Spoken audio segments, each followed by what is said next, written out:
This is Gary Atencio with CNTV, and today we're in Denver, Colorado. I'm here at Mells Cheese. Brand new since 2015, they have been delivering high-quality artisan products from producers all over the world, right here locally to our neighborhood here in Denver. I'm here with Paula, who is the president, owner, founder. Thanks so much for joining us here today. Let's start off a little bit about yourself first. You were in the IT professional world, corporate world. You were being driven by a passion of wanting to learn more about food, cheese, wines. Obviously, this wasn't something that started in 2014, but made its way to fruition. This probably began when you were much younger, influenced by that of a grandfather. Tell me a little bit about your story and how it all started. Well, first of all, a lot of folks ask where the name Mells comes from, and that was my grandfather's name, and it's also my middle name. So he was probably the most influential adult in my young life growing up, and loved to grow his own vegetables, and he made homemade grape jelly and was basically a short order cook whenever we came to visit. That is fantastic. I mean, when we're talking about cheese and wine and meats, these are products that really, basically, they predate our history of knowing about them. And we're talking about some old foods here. Is it kind of exciting to introduce these still in modern day Denver?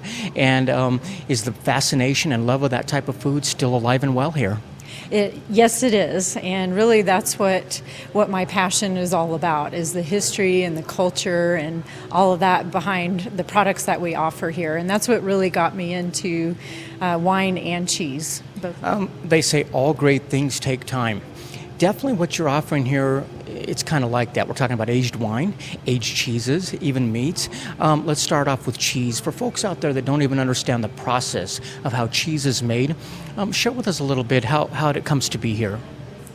Well, it's a long process, and it's more of an art, really, than a process, I would say. But, it comes from, raising the animals, raising them in a humane way. Most of the animals are treated better than the owners of the dairy farm's children.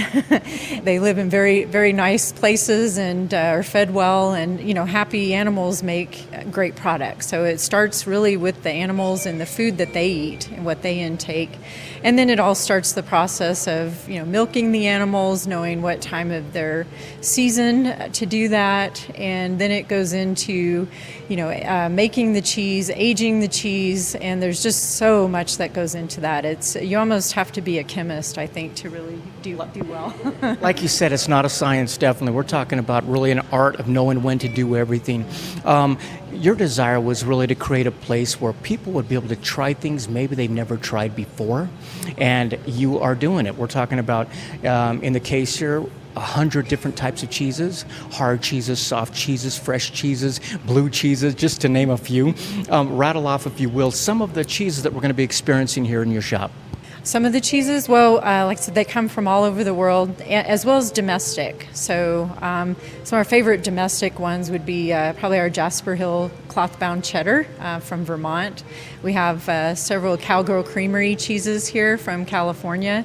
And then, we have things from Spain, traditional cheeses from France, Italy, just all over. We even have a wonderful blue Cambozola cheese from Germany that people love. I didn't realize with cheeses, having so many of them, it's almost like that of wine, where half of the fun is kind of understanding the origin of the cheese, understanding where it comes from. Is that a process, part of the education process you enjoy sharing with folks? It certainly is. It's one reason I wanted to open this place, is to be able to share that passion, and have people have a fun experience of trying something new and learning something about it. As you said, you're basically importing this cheese here from all over the world. So does the inventory kind of change based on the seasons and that type of thing? Yes, it does. And also on availability. That has to do with the season as well as just demand for certain cheeses. But yes, they do change. We're talking about handcrafted cheeses here. We're talking about small-scale methods where these artisans really can control the quality as well as their craft.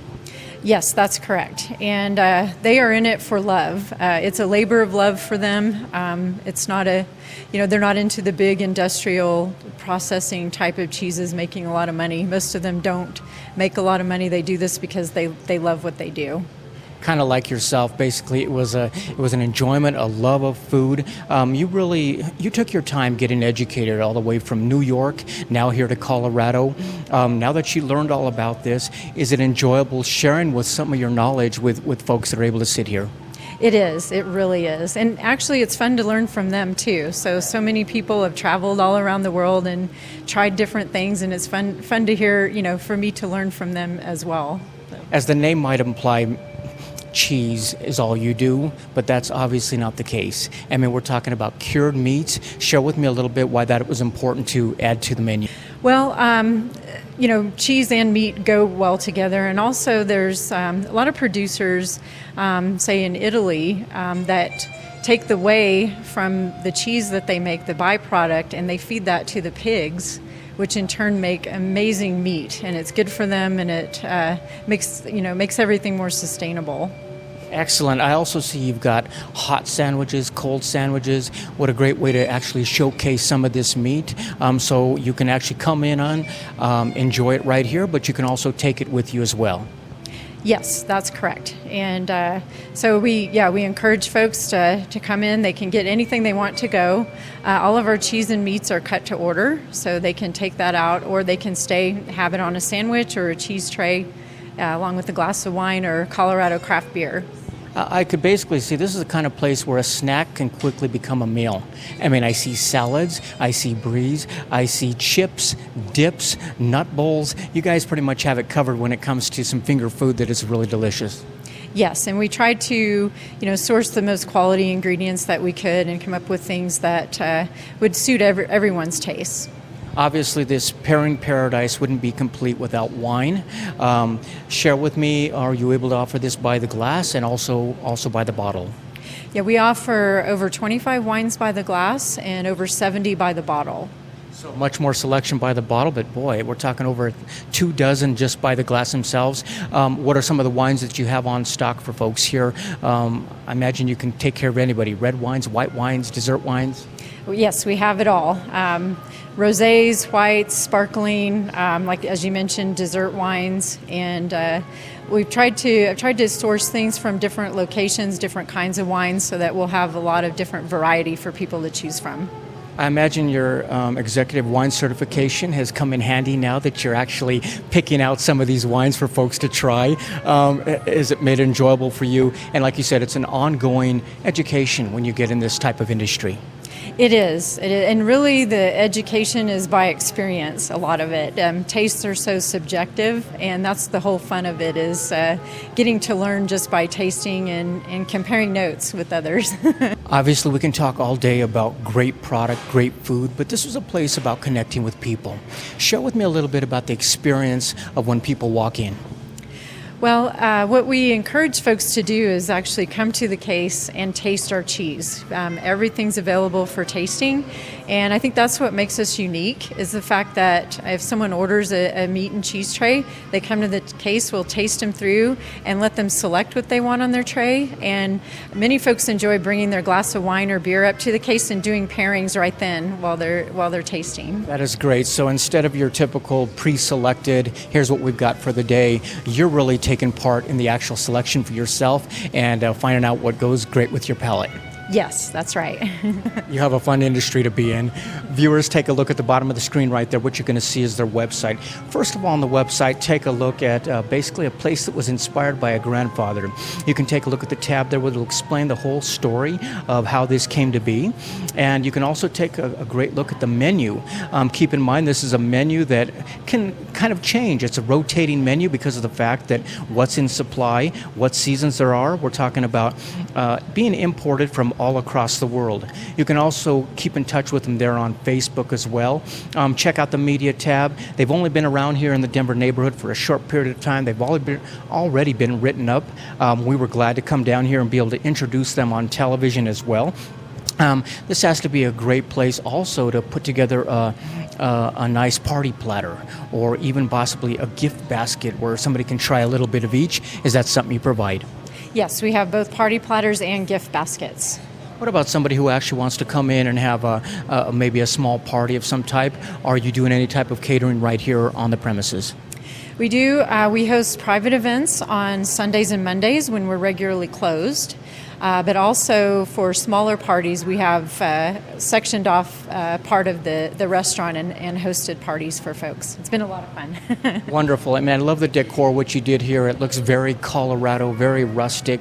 And like you said, we've got wine, you got cheese, you got meats, but it wouldn't be complete here in Colorado if you didn't have craft beer. Was that something important that you put behind the bar there? Yes, and I made sure it was all from Colorado. Everything from Colorado. Wonderful. Obviously, this was inspired by a man that was a great influence on you. He started out with his own private garden. What do you think he would say if he were to walk through this door and take a look at this place? What do you think he'd say? I think he'd say he was proud. I bet so. Viewers, last time, take a look at the bottom of the screen right there. You're going to see their website. Once again, we're talking about a place where you can come on in, be it a weekday or weekend. Once again, remember, we're talking about 100 different cheeses they've got right here lined up. You can decide if you're not sure what's in the cheese or where it may come from. They've got a knowledgeable staff that will share that with you. And keep in mind, this was something that was basically created out of a passion for wanting to share some great food. This isn't a pretentious wine bar. This is really a come as you are, or as her grandfather would say, be as you are. This is Gary Atencio with CNTV, and if you don't know, now you know.